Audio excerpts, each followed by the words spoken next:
دا چې غبن فاحش کې ته یو کس نه یو شی والا د درې دکاندارانو نه تاسو کدان په 100 روپیا اغسته یو به ورته دا په 50 ته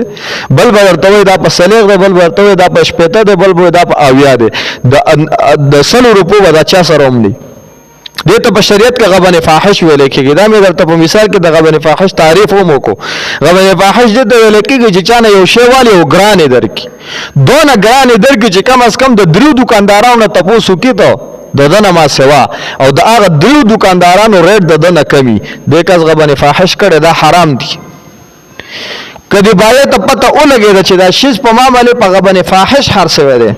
یعنی دا شیز په ما باندې ګران خرڅ شوی دی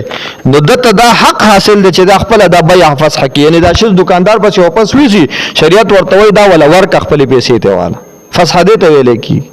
دا بیع ور سره دا بیع فاسد ده خپل شیز ته واپس والا ځکه دا خو د خدای بنده تر هغه وخت پورې دی چې ترسو پورې د جیب نه ډکیږي چې کله وته جیب د ډکولو لار میلاو شي بیا بندگی ختمه ده